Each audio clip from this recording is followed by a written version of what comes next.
बहुत समय पहले की बात है। शांतिपुर नाम के एक दूर दराज के गांव में रमेश नाम का एक किसान रहता था। उसके दो बेटे थे, प्रशांत और सुधीर। प्रशांत जी शांत स्वभाव का, सदाचारी और दयालु था।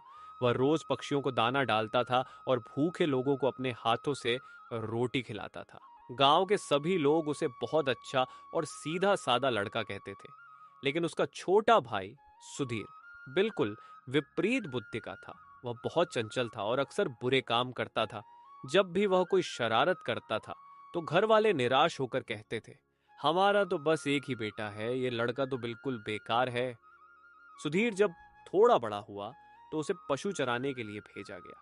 वहां भी उसने अपनी आदत नहीं छोड़ी। वह जानवरों को बेवजह परेशान करता था। एक दिन क्या हुआ, जब वह गायों को चरा रहा था, तभी एक गाय का 5 से 10 दिन का छोटा बछड़ा मां का सारा दूध पी गया। यह देखकर सुधीर बहुत गुस्से में आ गया। उसने गुस्से में आकर एक लाठी उठाई और बछड़े को इतना मारा कि वह वहीं मर गया। बछड़े की मां दर्द से रोने लगी, चिल्लाने लगी, लेकिन सुधीर के मन पर इसका कोई असर नहीं हुआ। उसने जरा भी नहीं सोचा कि वह कितना भयानक काम कर रहा है। वह ऐसे ही बुरे काम करता रहा। कुछ दिनों बाद उसे खेतों में हल चलाने के लिए लगाया गया। एक दिन जब वह हल चला रहा था, तभी उसकी नजर अपने खेत के पास एक हंस, हंसनी और उनके छोटे बच्चों पर पड़ी। हंस के बच्चों को देखते ही उसके चेहरे पर मुस्कान आ गई। उसने सोचा, आज तो खाने का मजा ही आ जाएगा। उसने तुरंत एक बच्चे को पकड़ा और उसे मारकर खा गया। उसने जरा भी नहीं सोचा कि वह कितना क्रूर काम कर रहा है। कुछ समय बाद घर वालों ने सुधीर की शादी कर दी। दोनों भाई तब अलग अलग घरों में रहने लगे। सुधीर खेतों में काम करता था, हल चलाता था। ऐसे ही कई साल बीत गए। एक दिन सुधीर बैठे बैठे सोचने लगा। हमारी शादी को बहुत समय हो गया है, लेकिन अभी तक कोई संतान नहीं हुई। उसके मन में अचानक वे सारी बातें आने लगीं। शायद मुझे बच्चा इसलिए नहीं हो रहा क्योंकि मैंने अतीत में बहुत बुरे काम किए हैं। अगले दिन सुबह उसने अपनी पत्नी मालती से कहा, सुनो, अब जब तुम मेरे लिए खेत में रोटी लेकर आओ तो 2 लोगों की रोटी लाना। मालती ने हैरान होकर पूछा। क्यों जी? क्या वहां कोई और आदमी भी होता है? सुधीर ने कहा, नहीं, मैं ही अकेला होता हूं, पर तुम 2 लोगों की रोटी लाना। जो रोटी ज्यादा होगी उसे मैं जानवरों को दूंगा, पक्षियों को दूंगा, बैलों को दूंगा। अगर कोई कुत्ता आएगा उसे भी खिला दूंगा। मालती ने थोड़ी हिचकिचाहट महसूस की, लेकिन पति के चेहरे पर आए बदलाव को देखकर उसने कहा, ठीक है, अब से मैं रोज 2 लोगों की रोटी लाया करूंगी। अब मालती रोजाना 2 लोगों की रोटी ले जाने लगी। सुधीर अब बैलों को रोटी खिलाता था और कुत्तों को भी खिलाया करता था। जो पानी वह पीने के लिए ले जाता था उसे संभाल कर रखता था और आते जाते राहगीरों को पिलाता था, पानी बचाता था। उसके जीवन जीने के तरीके में एक स्पष्ट बदलाव आना शुरू हो गया था।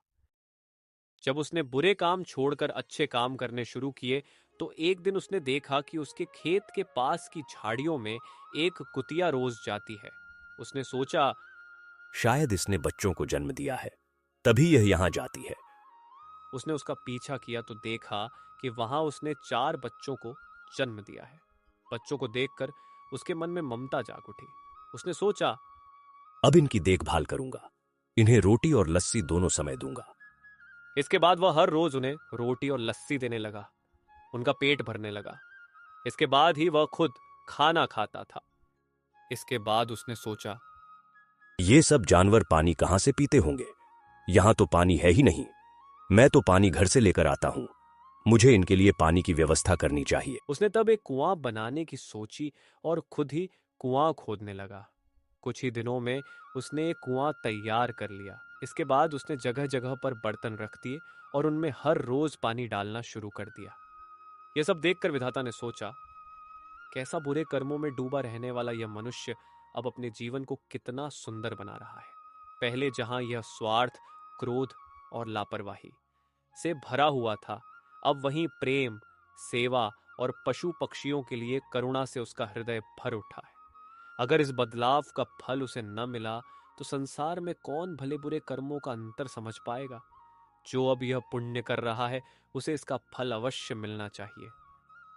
एक दिन जब सुधीर बर्तन में पानी भर रहा था, तभी वहां विधाता एक साधु का रूप धारण कर उसके पास आए। सुधीर ने साधु बाबा को प्रणाम किया और पूछा, बाबा, क्या आप पानी पीने आए हैं? हाँ बेटा, मुझे बहुत जोर की प्यास लगी है, इसलिए मैं पानी पीने चला आया। सुधीर ने साधु बाबा को पानी पिलाया। इसके बाद साधु बाबा ने उससे पूछा, बेटा, यहां तो मुझे कोई पेड़ पौधे दिखाई नहीं दे रहे, तुम ये पानी किसको डाल रहे हो? बाबा, मैं यह पानी किसी पेड़ पौधे को नहीं डाल रहा, बल्कि मैंने यहां थोड़ी थोड़ी दूरी पर बर्तन रखे हुए हैं, उन्हीं में पानी डालता हूं ताकि यहां के जानवर पानी पी सकें। इसलिए हर रोज उनके लिए पानी भरता हूं। बेटा, तुम तो बहुत अच्छे काम कर रहे हो। बाबा, क्या बताऊं आपको, इससे पहले मैंने बहुत बुरे काम किए हैं। यह सब तो अब जाकर करना शुरू किया है। कोई बात नहीं, तुम चिंता मत करो। अगर तुम ऐसे ही अच्छे काम करते रहे तो जो पिछले बुरे कर्म हैं वे सब कट जाएंगे। ये सब बातें हो ही रही थी, तभी उसकी पत्नी मालती दूर से रोटी लेकर आती हुई दिखाई दी। तब सुधीर ने साधु बाबा से कहा, साधु बाबा, अब आप रोटी खाकर ही जाइएगा, मेरी पत्नी रोटी लेकर आ रही है। बेटा, अगर मैंने रोटी खा ली तो मैं पापों का भागी बन जाऊंगा। सुधीर ने हैरान होकर कहा, साधु बाबा, आप रोटी खाकर कैसे पापों के भागी बन जाएंगे? साधु बाबा ने समझाया, बेटा, तुमने अकेले ने हल चलाना है, तुम्हारी अकेले की रोटी आ रही है। यदि मैंने रोटी खा ली तो तुम भूखे हल चलाओगे और उस बात का दोष मुझ पर आ जाएगा। नहीं महाराज, मैंने तो पहले ही कह रखा है कि रोटी 2 लोगों की लानी है। तो फिर ठीक है बेटा, फिर मैं भोजन अवश्य करूंगा। इसके बाद उसकी पत्नी भी वहां पहुंची। उसने साधु बाबा को प्रणाम किया। फिर सबने एक साथ बैठकर भोजन किया। खाने के बाद साधु बाबा ने उनकी परीक्षा लेने का सोचा। उन्होंने पूछा, तुम खुद घर जाकर रोटी क्यों नहीं खाते? अब तुम्हारी पत्नी को यहां आना पड़ा, पीछे से तुम्हारे बच्चे अकेले रह गए होंगे शायद। बाबा जी, अभी तक हमारे कोई संतान नहीं है। तुम लोग कर्म तो बहुत अच्छे कर रहे हो, इसलिए तुम्हारा बिना संतान के रहना उचित नहीं है। तुम्हारे बच्चे का होना बहुत जरूरी था। नहीं बाबा जी, अभी तक तो कोई बच्चा नहीं हुआ। अब मैं तुम्हें एक बात बताता हूं। तुम लोगों ने जीवन में जैसे भी कर्म किए हो, पर अगले साल इन्हीं दिनों में तुम्हारे घर एक पुत्र का जन्म होगा। ठीक है बाबा जी। उसका नाम तुम लोग मत रखना, उसका नाम मैं ही रखूंगा। बाबा जी, साधु संतों का तो कोई ठिकाना नहीं होता। आप कहीं चले गए तो क्या पता वापस आएंगे भी या नहीं। हम लोग आपको कहां ढूंढेंगे? यह मेरा तुमसे वादा है, जब बच्चा होगा मैं तुम्हें इसी कुएं के पास मिलूंगा। ठीक है बाबा जी, ये तो बहुत अच्छी बात है अगर आप यहीं मिलेंगे। इसके बाद साधु बाबा वहां से चले गए। कुछ समय बीत गया और फिर एक रात मालती के घर एक बेटे का जन्म हुआ। बेटा जन्म लेते ही सुधीर दौड़ते हुए उसी कुएं के पास गया जहां साधु बाबा ने मिलने का वादा किया था। वहां पहुंचकर उसने देखा कि साधु बाबा वहीं आसन लगाए बैठे हैं। सुधीर मन ही मन सोचने लगा, वाह, क्या बात है, साधु बाबा अपने वचन के कितने पक्के हैं। बताओ बेटा, क्या खबर है? बाबा जी, रात को मेरे घर एक बेटे ने जन्म लिया है। आपने कहा था कि जब वह जन्म ले तो मैं आपको बताने आऊं, इसलिए चला आया। अब आप ही कृपा करके उसका नाम रख दीजिए। नाम तो रखेंगे, लेकिन उससे पहले एक बात बताओ। जो मैं कहूंगा क्या तुम वह बात मानोगे? हाँ बाबा, जरूर मानूंगा। घबरा तो नहीं रहे? नहीं नहीं बाबा जी, मैं नहीं घबरा रहा। जो मैं कहूंगा वह करोगे? हाँ बाबा जी, मैं करूंगा। ठीक है तो सुनो। जिस बच्चे ने तुम्हारे घर जन्म लिया है, उस पर जो समय चल रहा है वह तुम्हारे लिए अत्यंत हानिकारक है। जितनी जल्दी तुम उस बच्चे को समाप्त कर दोगे, तुम्हारे लिए उतना ही अच्छा होगा। बाबा जी, आपकी कृपा होनी चाहिए। मुझे तो यह भी नहीं पता कि यह कैसी बात है। जैसा आपने कहा, मैं तो वैसा ही करता रहा हूं। तो अब तुम अपने घर जाओ और किसी कोने में एक गड्ढा खोदकर उस बच्चे को कपड़े में लपेटकर उस गड्ढे में दबा दो। अधिक समय मत गंवाओ, यह काम करके जल्दी वापस आओ, फिर आगे की बात बताऊंगा। सुधीर घर पहुंचा। उसने एक कोने में एक गड्ढा खोदा, बच्चे को कपड़े में लपेटा और गड्ढे में दबा दिया। फिर वह चुपचाप खेत की ओर लौट आया। साधु बाबा ने पूछा, क्या तुमने उसे दबा दिया? हाँ बाबा, दबा आया हूं। तुमने बहुत अच्छा किया। यह सब मैं तुम्हारे भले के लिए ही कर रहा हूं। बाबा, अब आगे क्या करना है? आगे की बात यह है कि अगले साल तुम्हारे घर एक और पुत्र जन्म लेगा। अगली बात मैं फिर बताऊंगा। ठीक है बाबा। इतना कहकर साधु बाबा वहीं से अंतर्ध्यान हो गए। समय बीत गया। 1 वर्ष और गुजर गया और ठीक उसी दिन जब साधु बाबा ने कहा था, फिर से एक पुत्र ने जन्म लिया। सुधीर तुरंत खेत की ओर दौड़ पड़ा। वहां पहुंचने पर उसने देखा कि साधु बाबा फिर से पहले की तरह आसन लगाए बैठे हैं। सुधीर ने कहा, बाबा, पिछली रात हमारे घर फिर से एक पुत्र ने जन्म लिया है। अब कृपा करके आप उसका नाम रख दीजिए। नाम तो जरूर रखूंगा, लेकिन पहले यह बताओ, क्या तुम अभी भी मेरी बात पर कायम हो? बिल्कुल बाबा जी, आप जैसा कहेंगे वैसा ही होगा। जो हो रहा है वह तो आप ही जानते हैं। मैं तो कुछ भी नहीं जानता बाबा जी। अब क्या करना है? अब तुम ऐसा करो, इस बार घर की दूसरी ओर एक गड्ढा खोदो और बच्चे को कपड़े में लपेटकर वहां दफना दो। समय मत गंवाओ, जल्दी करो और फिर लौटकर मेरे पास आओ। अगली बात तब बताऊंगा। सुधीर फिर दौड़ता हुआ घर पहुंचा। इस बार उसने घर की दूसरी ओर एक गड्ढा खोदा, बच्चे को कपड़े में लपेटकर सावधानी से उसमें दफना दिया और वापस खेत की ओर भागा। वहां जाकर उसने साधु बाबा से कहा, बाबा जी, मैं उसे दबा आया हूं। समय बीत गया। 1 वर्ष और गुजर गया और ठीक उसी दिन जब साधु बाबा ने कहा था, तीसरे पुत्र ने भी जन्म लिया। जब सुधीर को यह बात पता चली तो वह फिर से दौड़ते हुए खेत की ओर गया। वहां पहुंचने पर उसने देखा कि साधु बाबा फिर से उसी स्थान पर आसन लगाए बैठे हैं। सुधीर ने कहा, बाबा, रात्रि को हमारे घर फिर से एक पुत्र ने जन्म लिया है। अब कृपा करके आप उसका नाम रख दीजिए। साधु बाबा ने कहा, नाम तो जरूर रखूंगा, लेकिन पहले यह बताओ, क्या तुम अभी भी मेरी बात पर अटल हो? बिल्कुल बाबा जी, आपने जो भी कहा वह मैंने आंख मूंद कर माना है। मुझे इन बातों का मतलब नहीं पता, पर जो कुछ भी हो रहा है आपकी कृपा से ही हो रहा है। तो सुनो, उस बच्चे को गर्म पानी से अच्छे से नहला दो और उसे एक शॉल में लपेटकर एक पलंग पर लिटा दो। घर में उस समय कोई नहीं होना चाहिए। बाहर से कुंडी लगा देना।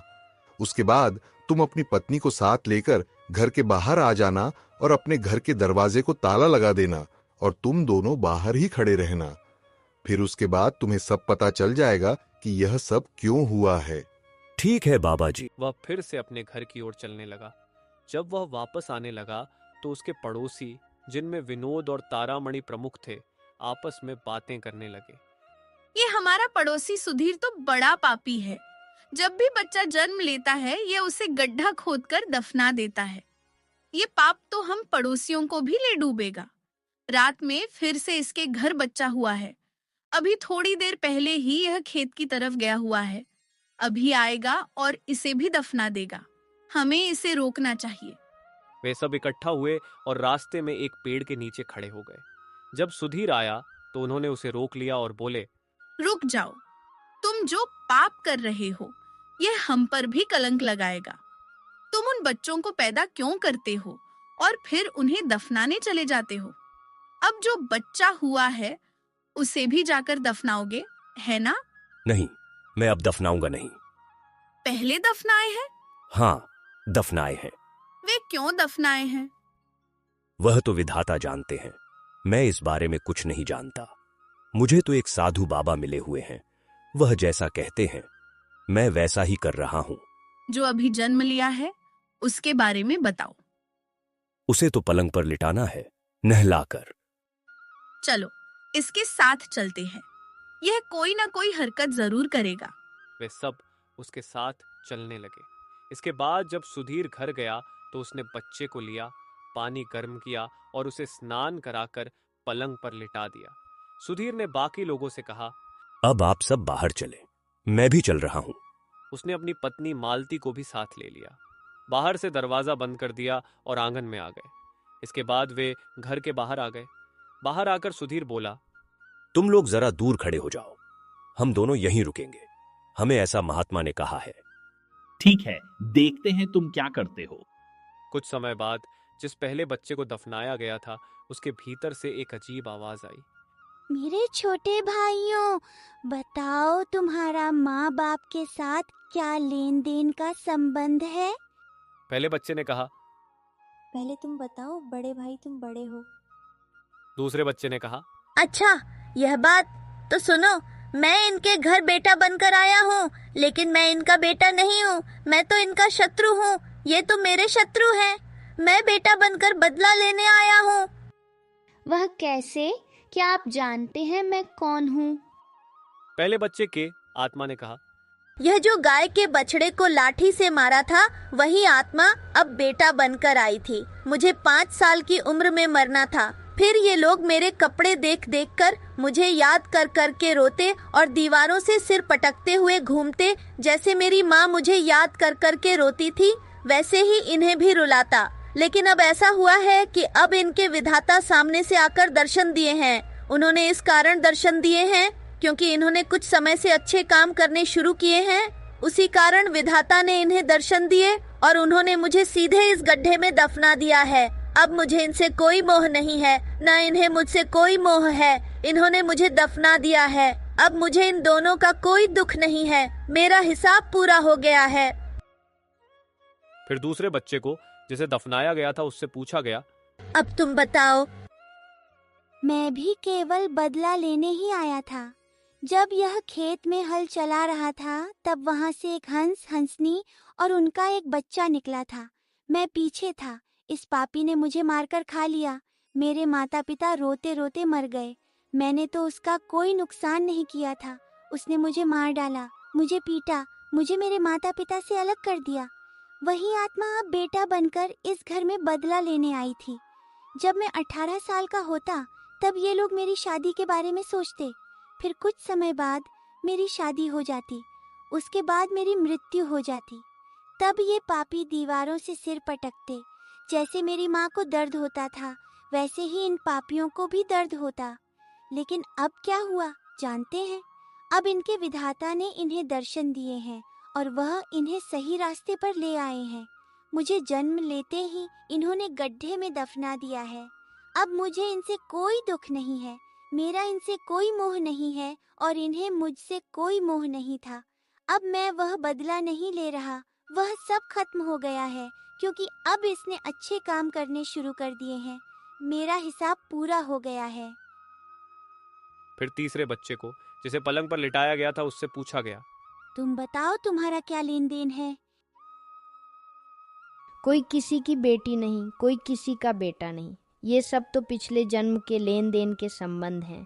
मैं भी बेटा बनकर ही आया हूँ, लेकिन बदला लेने के लिए नहीं, बल्कि इनकी सेवा करने के लिए। जब मैं पिछले जन्म में एक कुत्ता था, तब मैंने इसके खेत में बच्चे दिए थे। मेरे 4 बच्चे थे। यह माँ रोटी ले जाती थी, लस्सी ले जाती थी।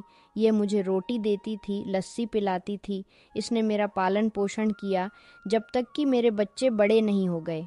अब मेरी 101 साल की उम्र है। मैं इन्हें आगे बढ़ाने के लिए आया हूँ। अब मैं इनकी सेवा करूँगा। मेरे पीछे जो 4 बच्चे थे, उनका भी लेन देन का हिसाब है। वे नाती पोतों के रूप में इस घर में आएंगे। वे फिर इनकी सेवा करेंगे। बात यह है कि अगर यह पापी वैसे ही काम करता रहता, अच्छे काम करना शुरू नहीं करता, तो क्या होता जानते हो? बड़े भाई, तुम्हें 5 साल की उम्र में मरना पड़ता।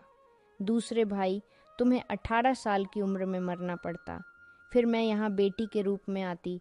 फिर ये लोग घर बेचकर मेरी शादी करते। यहाँ मेरी शादी हो जाती। फिर मैं इन्हें वहाँ ले जाती। वहाँ फिर ये झगड़ा करते और मेरा पति इन्हें धक्का देकर घर से निकाल देता। फिर ये पापी सड़कों पर घूम घूम कर भीख मांगते और ऐसे ही मर जाते। लेकिन अब मैं इनकी सेवा करने के लिए आया हूँ, यह इसलिए कि अब इन्होंने अच्छे काम किए हैं। ये सब सुनकर बाहर खड़े माता पिता सुधीर और मालती फूट फूट कर रोने लगे। हे प्रभु, हम तो अज्ञानी थे। हमसे अनजाने में जो भी पाप हुए हैं उनके लिए क्षमा करो। जो भी कष्ट हमने अपने कर्मों के कारण पाए हैं उन्हें भी हमने स्वीकार किया है। अब तुमने हमें सत्य का ज्ञान दिया है। हमारे बच्चों के रूप में जन्म लेने वाली आत्माओं ने हमें आईना दिखा दिया है।